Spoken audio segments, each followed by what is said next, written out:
दोस्तों, आज सुनिए रस्किन बॉन्ड की लिखी कहानी अंधेरे में एक चेहरा।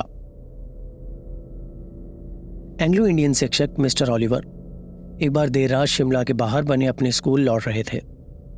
मशहूर लेखक रुडयार्ड किपलिंग के समय से भी पहले ये स्कूल अंग्रेजी पब्लिक स्कूलों की तर्ज पर चल रहा था और यहाँ पढ़ने वाले बच्चे ब्लेजर, टोपियों और टाई में सजे अधिकांशतः समृद्ध भारतीय परिवारों के होते थे।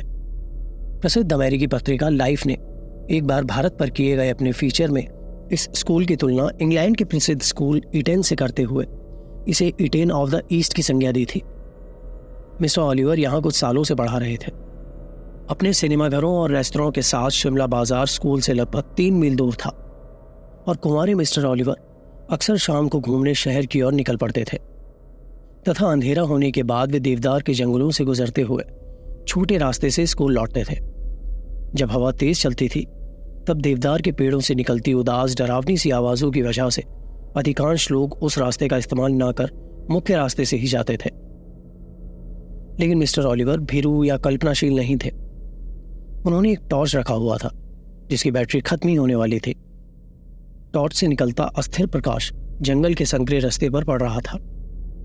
जब उसकी अनियमित रोशनी एक लड़के की आकृति पर पड़ी जो चट्टान पर अकेला बैठा हुआ था, तब मिस्टर ओलिवर रुक गए। लड़कों को अंधेरा होने के बाद बाहर रहने की अनुमति नहीं थी। तुम यहां बाहर क्या कर रहे हो लड़के? मिस्टर ओलिवर ने थोड़ी कठोरता से उसके पास जाते हुए पूछा ताकि वो उस बदमाश को पहचान सके। लेकिन उस लड़के की ओर बढ़ते हुए मिस्टर ओलिवर को यह महसूस हुआ कि कुछ तो गड़बड़ है। ऐसा प्रतीत हो रहा था कि लड़का रो रहा है। उसने अपना सिर झुका रखा था। अपने हाथों में उसने अपने चेहरे को थाम रखा था और उसका शरीर कांप रहा था। वो एक विचित्र बेआवाज रुलाई थी और मिस्टर ओलिवर को साफ तौर पर थोड़ा विचित्र महसूस हुआ था। अच्छा, क्या बात है? उनकी आवाज में अब क्रोध की जगह सहानुभूति थी। तुम क्यों रो रहे हो? लड़के ने ना जवाब दिया ना ऊपर देखा।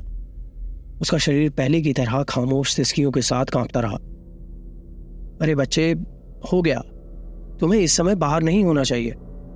मुझे बताओ अपनी परेशानी। ऊपर देखो। लड़के ने ऊपर देखा। उसने चेहरे से अपने हाथ हटाए और अपने शिक्षक की ओर देखा। मिस्टर ओलिवर की टॉर्च की रोशनी उस लड़के के चेहरे पर पड़ी, अगर आप उसे एक चेहरा कहना चाहें तो।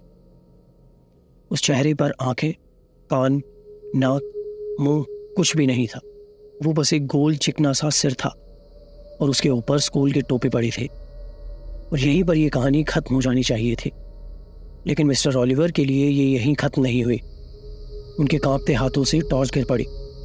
वो मुड़े और गिरते गिरते पेड़ों के बीच से तेजी से भागते हुए मदद के लिए चिल्लाने लगे। वो अब भी स्कूल की इमारत की तरफ ही दौड़ रहे थे कि उनको बीच रास्ते में एक लालटेन झूलती हुई दिखाई दी। मिस्टर ओलिवर चौकीदार से टकराकर लड़खड़ाए और हांफते हुए सांसें लेने लगे। क्या बात है साहब? चौकीदार ने पूछा। क्या वहां कोई दुर्घटना हुई है? आप दौड़ क्यों रहे हैं? मैंने कुछ देखा, कुछ बहुत बहुत भयानक। जंगल में एक रोता हुआ लड़का और उसका चेहरा नहीं था। चेहरा नहीं साहब? आंख, नाक, मुंह कुछ भी नहीं। क्या आपका मतलब है कि वो ऐसा था साहब? चौकीदार ने पूछा और रोशनी अपने चेहरे के ऊपर ले गया। इसके बाद मिस्टर ओलिवर ने जो देखा उन्हें अपनी आंखों पर यकीन नहीं हुआ। चौकीदार के चेहरे पर न आंखें थी, न कान, न कोई और अंग, यहां तक कि भवें भी नहीं। और तभी हवा चली और लैंप बुझ गया।